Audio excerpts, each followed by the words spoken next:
Bonjour à tous, je suis Barek et bienvenue sur la tribune de Coruscant pour cette nouvelle vidéo d'Holo News, votre émission d'actualité hebdomadaire sur Star Wars. La semaine dernière, des rumeurs pas très réjouissantes sont tombées sur un prochain film Star Wars. Skeleton Crew a eu droit à de nombreuses images de promotion, une nouvelle invitée a été annoncée pour la Star Wars, et Marvel a révélé une nouvelle série de comics sur Kylo Ren entre les épisodes 8 et 9. Enfin, nous parlerons du nouveau merchandising. Il y a quelques jours, l'actrice Daisy Ridley, qui reprendra son rôle de Rey Skywalker dans le film sur le Nouvel Ordre Jedi 15 ans après l'ascension de Skywalker, a annoncé que nous aurons prochainement des nouvelles sur le projet et qu'il était, je cite, en pleine évolution.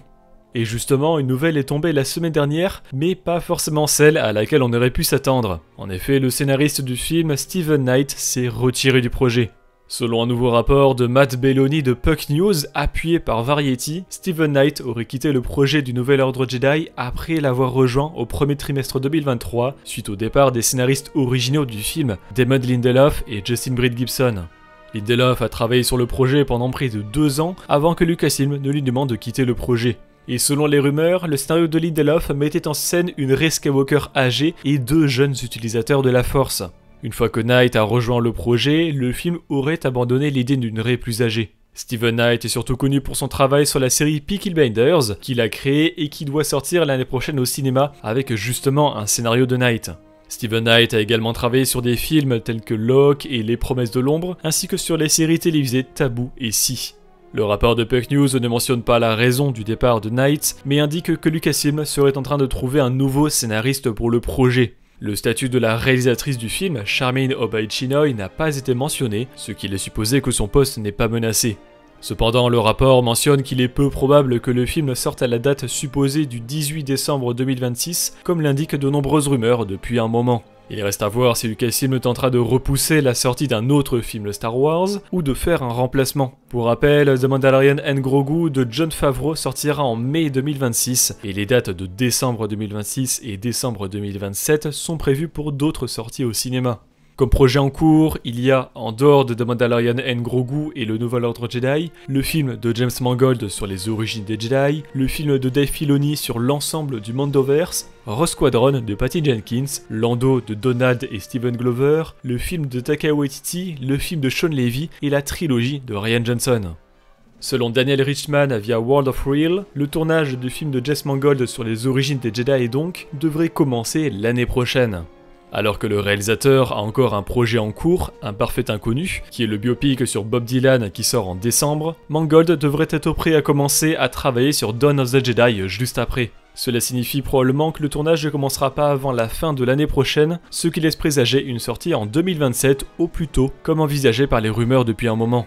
En effet, comme je viens de l'expliquer, The Mandalorian and Grogu est prévu pour mai 2026, et 2 dates de sortie sont connues sans savoir quels films leur sont rattachés, décembre 2026 et décembre 2027. Décembre 2026 est selon les rumeurs la date pour le film du Nouvel Ordre Jedi, mais comme on l'a vu c'est bien moins sûr, mais décembre 2027 serait dédié au film Dawn of the Jedi. Pour l'instant, nous ne savons pas grand chose si ce n'est son bref synopsis qui indique qu'il se déroule au tout début de l'histoire des Jedi, soit environ 25 000 ans avant les films, et qu'on y verra les prémices de la formation de l'Ordre Jedi, et que Beau Willimon, scénariste sur la série Andor, coécrit le script avec Mangold.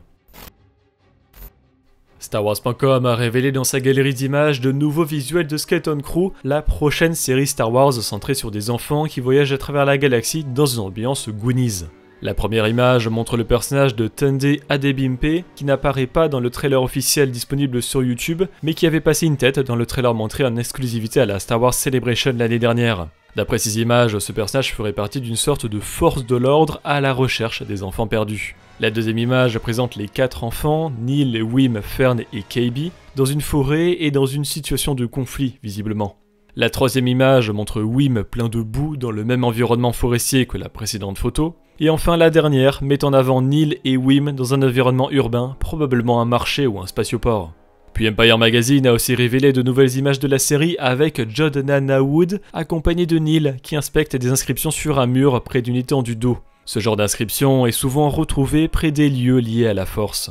Neil, Wim et KB voyagent en speeder avec le personnage de Tunde Adebimpe. Neil semble s'ennuyer à l'école. KB et Wim discutent sur une planète désertique gelée. Vane, le seul pirate rescapé de l'équipage de Gorian Shard de The Mandalorian saison 3, est de retour. Kiriana Crater et Ryan Kiryla Armstrong sont avec John Watts derrière la caméra, le créateur de la série. Kiriana Crater, Ravi Cabot-Conyers et Ryan Kiryla Armstrong sont de nouveau derrière la caméra avec Lee Isaac Chung, un des réalisateurs de la série. Bryce Dallas Howard, réalisatrice sur la série, discute avec Jude Law. Et David Lowery, réalisateur aussi sur la série, discute avec Jude Law également. Les 2 premiers épisodes de Skeleton Crew sortiront le 4 décembre sur Disney+. Après The Mandalorian saison 1 et 2, Andor saison 1 et Obi-Wan Kenobi, ce sont The Mandalorian saison 3 et Ahsoka saison 1 qui débarquent en steelbook. Comme pour les précédentes sorties, chaque coffret contiendra des disques Blu-ray, Blu-ray 4K Ultra HD ainsi que des concept art. Les Blu-ray de The Mandalorian auront comme bonus Honoring the Magistrate, a tribute to Carl Weathers, où Jon Favreau et Dave Filoni rendent hommage à Carl Weathers, l'acteur talentueux derrière Griff Karga. Galactic Legacy, The Creatures and Droids of the Mandalorian, où les artistes qui ont créé les créatures et droïdes de la 3e saison nous parlent de leur travail. Et Forging the Covert Part 3, où Jon Favreau, Dave Filoni et les réalisateurs explorent le monde en expansion des guerriers mandaloriens de la 3e saison.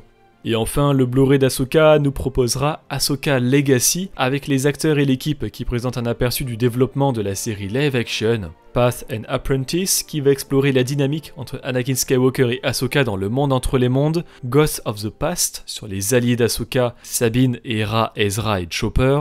Et enfin Darkness Rising centré sur les ennemis d'Ahsoka. Les 2 steelbooks sortiront le 3 décembre et les précommandes débuteront le 31 octobre.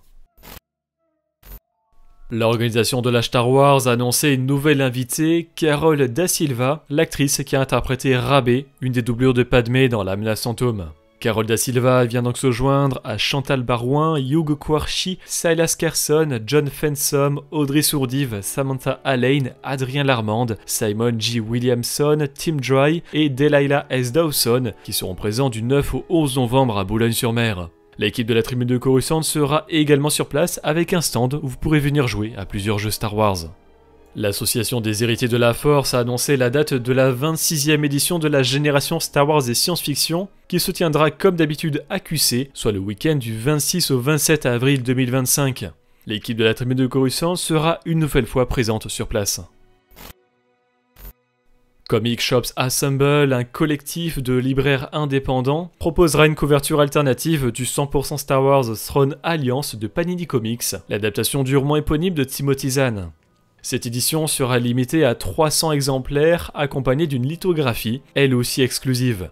Le 100% Star Wars Throne Alliance contiendra les numéros 1 à 4 de Throne Alliances et sortira le 4 décembre. Vous pouvez retrouver via le lien en description la liste des boutiques participantes, mais elles se trouvent à Nantes, Lille, Caen, Paris, Lyon, Toulouse, Clermont-Ferrand, Chambéry, Nice et Marseille. Kylo Ren va bientôt se replonger dans les traces de son grand-père via la nouvelle série de comics régulière Legacy of Vader, écrite par Charles Soule, qui a déjà écrit L'ascension de Kylo Ren et Dark Vador, le Seigneur Noir des Sith, entre autres. L'histoire commence par un voyage sans Mustafar où Ren rentrera dans le château de Vador. Les numéros suivants emmèneront Kylo sur les sables de Tatooine, où il tentera de percer les secrets du passé de sa famille. À cette époque, Kylo Ren est le suprême leader du Premier Ordre, entre les derniers Jedi et l'ascension de Skywalker. Découvrez également les premières illustrations du premier numéro réalisé par Luke Ross en description, qui a travaillé sur Darth Vader 2020 et War of the Bounty Hunters, ainsi que la première couverture réalisée par Derek Chu et une variante réalisée par Annie Wu. Marvel Comics a également annoncé ses numéros pour le mois de janvier 2025 avec The Battle of Jakku Last Stand numéro 2, 3 et 4, la dernière partie de cet ensemble de 12 numéros qui mène à la chute de l'Empire en parallèle des trilogies de romans Riposte et l'Escadron Alphabet. Sortiront également le one-shot A New Legacy numéro 1 pour les 10 ans du retour de Marvel chez Star Wars, Ewoks numéro 4, et Ahsoka numéro 7. Dark Horse Comics a aussi révélé ses numéros mais pour le mois de février 2025 avec Hyperspace Stories The Bad Batch Ghost Agents numéro 2 et The High Public Adventures 2023 numéro 15. Et côté extrait, retrouvez-en pour le beau livre Bestiary Volume 1 Creatures of the Galaxy et les comics The Battle of Jakku Insurgency Rising numéro 3 et The High Public Adventures 2023 numéro 11. Et découvrez également une couverture alternative pour The Battle of Jakku Republic Under Siege numéro 4. La semaine dernière est sorti uniquement en anglais un seul beau livre non officiel. One with the Force propose un portrait intime des 18 vérités universelles de Star Wars, des principes qui sont vrais pour tous les temps, tous les lieux et tous les peuples, fondés sur des pratiques religieuses et spirituelles telles que le christianisme et le bouddhisme, ainsi que sur diverses philosophies qui se manifestent même dans une galaxie lointaine, très lointaine.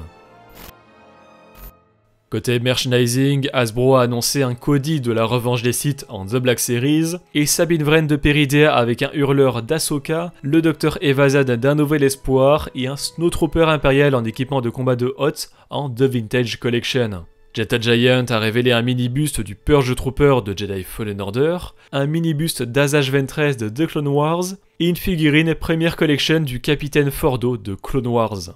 Hot Toys présente aussi son Savage Opress de The Clone Wars en figurine 1/6, ainsi que son Commando Clone de The Bad Batch. Enfin, c'est Regal Robot qui a annoncé un nouveau buste de l'Archive Collection avec celui de Lishitib, une collection qui propose des reproductions de maquettes conceptuelles des films. Tous les liens sont dans la description. Merci d'avoir regardé cette vidéo, j'espère qu'elle vous a plu. Si c'est le cas, n'hésitez pas à laisser un like, à la partager et à vous abonner en activant les notifications si vous ne voulez pas rater les prochaines vidéos de la tribune de Coruscant. Pour être au courant de l'actualité Star Wars au quotidien, suivez-nous sur Facebook, Instagram et X. Et tous les dimanches, nous débriefons de l'actualité sur Twitch lors de notre émission Là-bas dans les étoiles. A bientôt et que la force soit avec vous.